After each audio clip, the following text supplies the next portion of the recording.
Welcome back to the Mystery School, and welcome Atlas to this video that everyone I'm sure is waiting with much anticipation, because when I did the Innocence video where I was framing up the premise of Innocence, I said, and look out for this video that I'm going to create with Atlas. So I'm sure they've all been hanging at the edge of their seats waiting for this video to be released. Waiting with bated breath. So what we're going to be doing in this video is bringing innocence to life by doing an exercise. And just before I go into framing up the exercise, what I want to do actually is just frame up the three aspects of innocence, because that's what we're going to start playing with. And the first aspect of innocence is the ability to not know, to be in the mystery. The second one is to observe what's obvious. And I really love defining observing what's obvious as your own personal revelations. That suddenly, because that's the thing, it was always obvious, it was always there, but then suddenly it became obvious to you, and you have these wonderful aha moments. Just like when I realized that it only took 8 seconds for the sun to reach the earth. It's like, whoa, or my eyelids moment, you know. And the third thing is the ability to make it up, to be free to play in your imagination. And this particular exercise that I'm going to do with Atlas is all about making that shift from knowing to not knowing, because that's the first threshold to cross, really, to move from our beliefs and assumptions and into innocence, is to make that shift, because we're very focused on knowing, because knowing helps us be orientated. And so it's all well and good to go, we'll just be in the mystery, just not know, but how do you do that? And this exercise facilitates our ability to do that. So what I'm going to do is, in a moment, I'm going to ask Atlas to make a statement of fact. Could be anything. It could be today's Thursday, the sky is blue, the sun is shining, whatever he wants to make up at the time, or whatever he thinks of at the time. And then I'm simply going to ask, how do you know that? And then he'll respond. And then I'll ask again, how do you know that? And then he'll respond. And I'll keep asking that question until we arrive at the inevitable end result. And it will become obvious what that end result is as well. And then we'll take it from there. So what statement of fact would you like to make?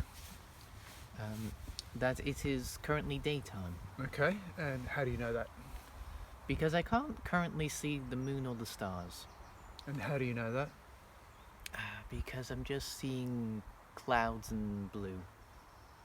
And how do you know that? Because that's what my eyes are taking in. And how do you know that? Because that's what I'm registering inside my head. And how do you know that? Because that's probably what's going on, to explain why I'm seeing it. And how do you know that? I'm trying to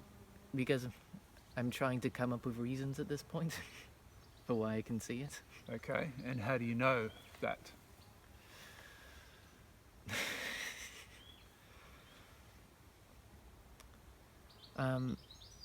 It does, quite quickly, it does get to the point where it's hard to say why I know. And how do you know that? Because I'm not sure I do know. Ah, so you're not sure you do know. So what does that mean? That I don't know.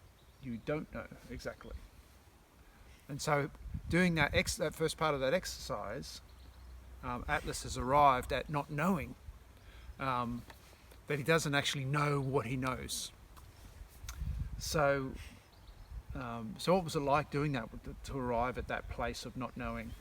I find whenever I do this exercise, there's this point, for me it tends to happen quite quickly, there's this point where you can come up with reasons, and then where there's just no, like, when it comes to something like how do you know that you're seeing something, it just gets to a point where you sort of run out of justifications. And then there's no other explanation. Cool. Okay, so you've arrived at not knowing, so you know that you don't know. So now we're going to take it the next step. So you know that you don't know what you know, but there are things that you know. How have you arrived at what you know? How have I arrived at what I know? Yep. I mean, it's things that I've chosen to believe. Okay. And how do you know that? How do I know I've chosen to believe them? Because it's a conscious or subconscious choice I've made. Okay. And what are you doing when you're choosing, either consciously or unconsciously? I mean, you're making it up. Yeah, exactly. Exactly. And that's how we arrive at what we know. We make it up, which is the third aspect of innocence. And we make it up with the way that we arrive at making that up is because we observe what's obvious. Because when you made that statement of fact that that it's daytime, you're observing what's obvious. You see, and that's how you arrive, because you don't actually know, and it's your experience, and you're making it up by observing what's obvious. Yeah, cool. So that's how we go. It's one great first step to go into innocence is to go to that place of not knowing. So I recommend doing this exercise, because it's all well and good to see someone do it, but I've done this so many times, and what you want to do is get to a point, and I'm sure it'd be interesting to see if you come to this point where you get to this kind of brain freeze moment where there's nowhere else you can go other than to say, I just don't know. Did you get to that kind of cliff edge kind of moment? Yeah, where it feels like you run out of other options. Yeah, exactly. And then from there, that's when you can go, well, how do I know what I do know? And then ultimately, that's the only answer, is to arrive at that, well, it's been made up. It's either been made up by you or someone else. That, it's like the fact that it's daytime or whatever, why is it daytime? Well, it's been made up because of the sun and the earth spinning on its axis. That's all been made up. And our experience of it is made up. And so since everything's made up, most of the time we're making things up unconsciously with our beliefs and assumptions.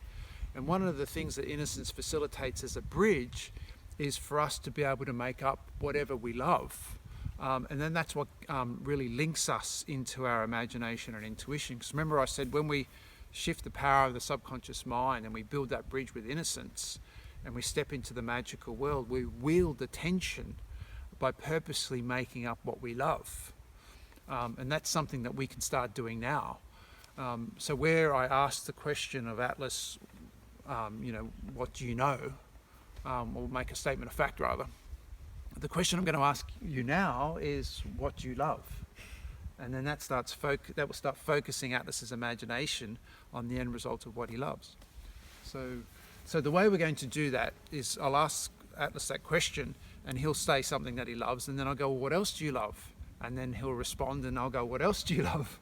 And then when Atlas says a couple of things, then he'll ask me, and what do you love? And then he'll pass it back, and then we'll create this kind of momentum and spiral that really, when you ask that question, it really anchors you in the magical world as a result. So what do you love? They're very different questions, aren't they? What do you know and what do you love? Very true.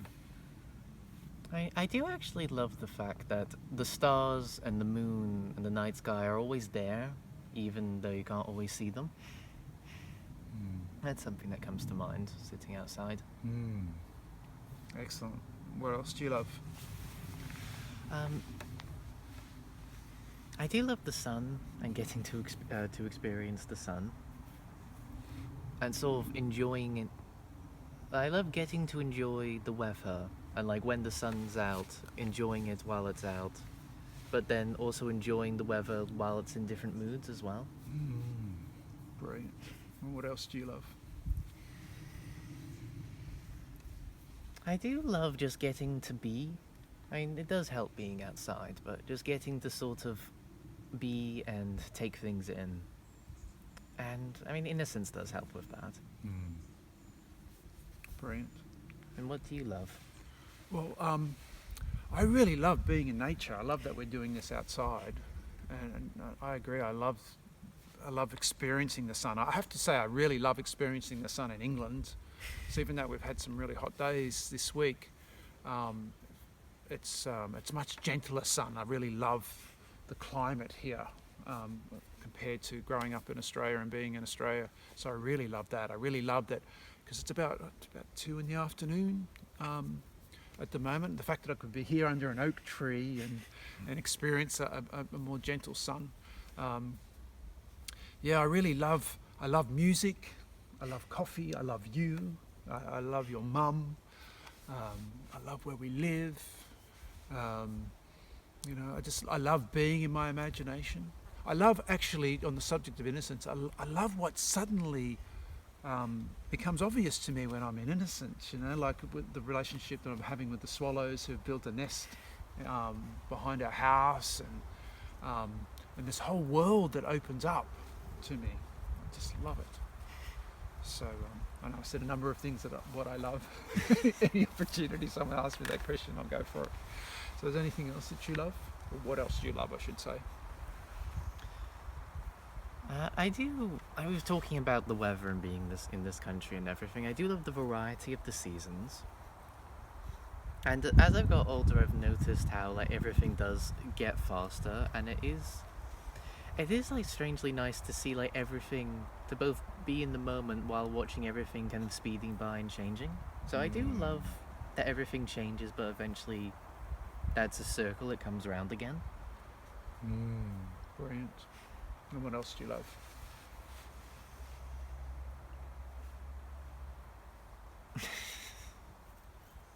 I do. I love the birds. I love getting glimpses of animals.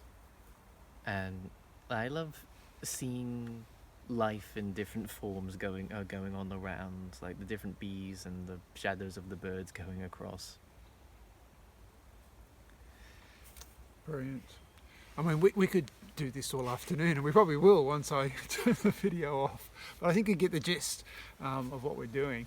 It's such a great question. You know, I think it's the best question you can ask yourself and ask someone else, what do you love? Because we just don't ask that question. We go, who are you? What do you do? they're the two questions people tend to ask each other. But to ask yourself, you know, or someone you love, what do you love? It's just brilliant, because you go to your imagination to answer the question. And it's really, I really love hearing what you love as well. It's really wonderful to hear your relationship with the things that you love as well. Brilliant. So thank you very much for indulging us today, and thank you, Atlas, for helping me do this exercise so we can bring this whole thing of being able to serve people to move into the unknown. I really appreciate it. Makes it a bit tricky doing it on my own. Be like one of those games of like playing chess on your own, and you cut on different sides of the board.